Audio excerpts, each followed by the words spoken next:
الأستاذ جمال أشار إلى أن النادي الأهلي بيواجه أو بيعاني من خلل في وسط الملعب. هل ده بسبب غياب إمام عاشور في المباريات الأخيرة بسبب الإصابة، ولا إلى جانب طبعا غياب أليو ديانج في فترة من الفترات، ولا زي ما أستاذ جمال برضو أشار لجزئية مهمة جدا ان كولر اصابه البارانويا او ان خلاص هلعب باي حد فانا هكسب، فانخدع في مستويات بعض اللاعبين. بص، الراجل اللي الكل قال ان هو كان بيكسب عشان عنده لعيبه كويسه هو مانويل جوزيه. ده كان عبقري في منطقه معينه في الكوره. ايه هي العبقريه اللي عنده؟ محدش ينكر عظمه لعيب كبير قوي قوي كان اسمه سيد معوض، باك شمال، او جilberto في بعض الاحيان. ناحيه اليمين كان اسلام الشاطر في بعض الاحيان. الاثنين دول عشان انت تكسب قدراتهم الخاصه بنسبه 100% ما ينفعش تلعبهم في سيستم لعب 4-4-2 و4-3-3. الناس اللي زي دي انت بتديها نسبه من 60 ل 70% مع نادي بحجم الاهلي ان هم ينطلقوا للامام. لما ينطلقوا ما ينفعش تسيب احمد السيد ووائل جمعه مع بعض، الدنيا تغرق. ما ينفعش تسيب شادي محمد ووائل جمعه مع بعض هما الاثنين بس قدام حد سريع او حد الدنيا هتغرق. فكان يعمل زحمه ودوشه في المنطقه اللي جوه، يلعب بثلاثه ويخلي سيد معوض يطير واسلام الشاطر يطير قبل ما تيجي فكره الطيران. ده بقى قدامه هنا بركات، ده قدامه مين، عندك ابو تريكه عمال يلم ويعمل في نص الملعب، مين يسند ويعمل. دلوقتي واحد زي علي معلول. علي معلول ما ينفعش من 4-5 سنين تلعبه ضمن 4 في خط الظهر.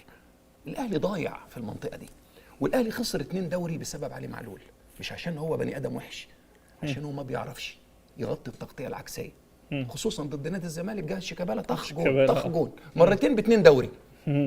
ضياع 2 دوري كان بسبب البوزيشن ده مع لعيب امكانياته ما تسمحش. يبقى عمليه التوظيف هي اللي بتلعب الدور الرئيسي في مستوى الفريق ونتائج الفريق. مشكله الاهلي قد لا تكون في نص الملعب بقدر ما ان هي خط الظهر عنده المشكله دي ما بين رامي ربيعه ومحمد عبد المنعم، ونرجسيه محمد عبد المنعم في بعض الاحيان رغم من افضل الامكانيات والقدرات للاعب مدافع في الوطن العربي عامله مشكله، خصوصا في حته التغطيه العكسيه. محمد هاني ممكن يلعب سردباك، بس قول له انت سردباك، لكن ما تخلوش يعمل دي شويه ودي شويه، هيضيع بين الاثنين. محمد هاني كده يا تقول له انت 1 من 5 وتطير هيبقى كويس، يا اما تقول له انت 1 من 3 وتلتزم وتربط الحزام هيبقى كويس، لكن تسيبه واللي دي مش ناجح فيها، ما بيعرفش. ففي مشكله عند النادي الاهلي. علي معلول شاء من شاء وابى من ابى، ما بيعرفش انه يدافع في المنطقه اللي ما بين خط ناحيه شمال وخط منطقه الجزاء. المنطقه دي يعني مباحه لكل اللي بيلعبوا عليه غصب عنه. هو عظيم في الكروس اللي بيعمله، في الفاول اللي بيرفعه، في الضربه الركنيه اللي بيرفعها، ده موضوع مختلف. احنا ما بنلعبش كره يد. ساعه الهجمه انزل، ولما الهجمه تروح من عندي اطلع. دي كره قدم. فسيستم اللعب اللي فيه النادي الاهلي في الباكين اللي هو مختار يلعب بيهم عامله مشكله. الا لو اكرم توفيق كان فته حالته كويسه ولعب باك يمين، ممكن انك هتضمن ان في 3 بيعرفوا يدافعوا صح. فدي من اساس المشاكل اللي موجوده في النادي الاهلي. دي حاجه. الحاجه الثانيه، احيانا انت بتكسب زي ما بيقولوا باي حد. اوعى لما تكسب باي حد تفتكر انك هتكسب اي حد باي حد. بمعنى اني لما انت يعني حللت الحلال وعملت تشكيل اقرب للافضل في الماتش اللي فات بتاع مازيمبي اللي بره، الى حد ما ريحه النادي الاهلي بانت الى حد ما. ماتش الزمالك والتشكيل نازل هم بيسخنوا، الزمالك انا نفسي بقول كده لازم يجيب 2 أو 3 في الشوط الاولاني. شوف انطباعي كان ايه، يسجل 2 أو 3 في الشوط الاولاني. ده انطباعك اول لما سمعت اول ما شفت التشكيل بتاع الاهلي. وفي نفس الوقت قلقت من تشكيل الزمالك. ليه كل دول في وقت واحد؟ خلي واحد الشوط الثاني يسند لك وياخد منك كذا. انت عندك 4 عبقرة، نزل 2 أو 3 وخلي واحد.